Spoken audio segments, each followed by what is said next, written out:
নতুন বিয়ে করছে, বউকে নিয়ে আসছে, সূর্যমুখী বাগান আমাকে বলছে দাদা আমাকে ছবি তুলতে হবে, ছবি তুলেন।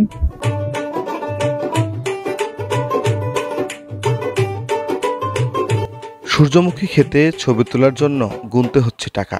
একথা শুনে অবাক হতে পারেন, কিন্তু বাস্তবে তা হয়েছে। ঠাকুরগাঁয়ের রানীশংকৈল উপজেলার গণ্ডগ্রামে চাষাবাদকৃত সূর্যমুখী ক্ষেত দৃষ্টিনন্দন হিসাবে সাজিয়ে ছবি তোলার জন্য 10 টাকা করে নিচ্ছেন ক্ষেতের মালিক। আর ছবি তোলার জন্য প্রতিনিয়ত ঠাকুরগাঁ, দিনাজপুর এবং পঞ্চগড় এলাকা থেকে ছুটে আসছেন দর্শনার্থীরা। 50 শতক জমিতে চাষাবাদকৃত সূর্যমুখী ক্ষেতের জন্য সামাজিক যোগাযোগ মাধ্যমে আলোচনার কেন্দ্রবিন্দুতে এখন ঠাকুরগাঁ জেলা। ভাইরাল সূর্যমুখী ক্ষেতে কেন টিকিটের ব্যবসা করলেন ওই চাষি? কিছু গাছ ভাঙে ভিতরে, ওই জন্য রাগ করে আমি তখন টিকিট দিচ্ছি, ভিতরে ঢুকলেই 10 টাকা দিতে হবে, 20 টাকা দিতে হবে টিকিট। যখন টিকিট করবো তখন মানুষ একটু সমাগম কম হবে, যখন টিকিট করি তখন আরো মানুষ আরো বেশি আসতেই আসে। এখন কাকে না করবেন, আপনাকে ঢুকাইছি, আরেকজনকে না ঢুকাইলে ওরা মন খারাপ করে। রবিবার দিন আমার মিটিং চলতেছে, এই ডিসার আসছে দিনাজপুর থেকে, তারপরে দিনাজপুর থেকে 2 জন চলে আসছে, নতুন বিয়ে করছে, বউকে নিয়ে আসছে, সূর্যমুখী বাগান আমাকে বলছে দাদা আমাকে ছবি তুলতে হবে, ছবি তুলেন। আজকে আমার মিটিং আছে, আমি সময় দিতে পারবো না।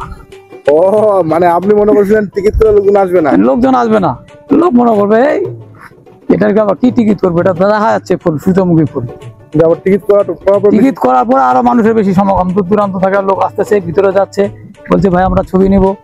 নেন ছবি নেন, আমার গাছ নষ্ট করিয়েন না, ফুলে হাত দিয়েন না, গাছ ভাঙিয়েন। যখন ফুলটা ফুটো শুরু হয়ে গেল তখন মানুষের চাপ শুরু হয়ে গেল। আমার গ্রামেরও কিছু মহিলা আসে ঘাস কাটতে, ভাই এত সুন্দর জিনিস লাগাচ্ছেন, ফুলটা খুব ভালো লাগতেছে, একটা ছবি নেই।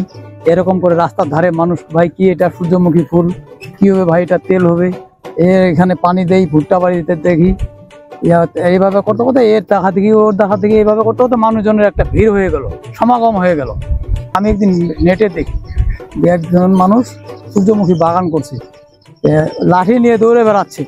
আমার ভাতিজা আমাকে তখন দেখাইলো, মেজো মেয়েটা আমার, যে আব্বু তুমি তো বাগান করছো, পারবা এটা সামলাইতে, এটা তো খারাপ জিনিস, ওইটাই তো কথা, তোমার জমিটা হলো রাস্তার ধারে।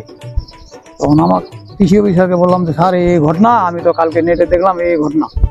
আমি বলতেছে যে আপনি ভাই নেট দিয়ে ঘেরে দেন, আপনাকে আমি একটা গেট দিব। আমি তখন ওই সারকে নিয়ে আসলাম, তখন বলছে রাস্তার ধারে এখন মানুষের সমাগম হবে বেশি, ফুলটা কলি তখন বাইরে হয়েছিল আর কি, এই ফুটিং ভার। তখন আমি জাল দিয়ে ঘিরে দিলাম, সার আসলো, আমার সাররা আসবে, মিটিং করবে, এখানে একটা গেট দিলে ভালো, কৃষি অফিসার। তো আমি তখন গেট করে দিলাম, গেট করে দেওয়ার পর মানুষ তো আর রাস্তা ধারে তাকে ছবি নেয়, ছবি নিতে নিতে আমি আফতার করতে যাই, আমার ফুল ভাঙে নিয়ে চলে যায়। তখন আমি করলাম কি, টিকিট করলাম 10 টাকা করে। আমি যে সারাদিন এখানে থাকি, পরিশ্রম করি, আমারও তো একটা জনের ধর্ম আছে, এই 10 টাকা করে নিতে নিতে আমার দিনে 500-600 টাকা কামাই যায়। এখন তো মনে করতে রবিবার দিন ঝড় বৃষ্টি একটু ফুলটা হালে গেছে, হালে তারপরে মানুষ আসে, অনেক লোকজন আসে, আমার পরিচিতি বেশি।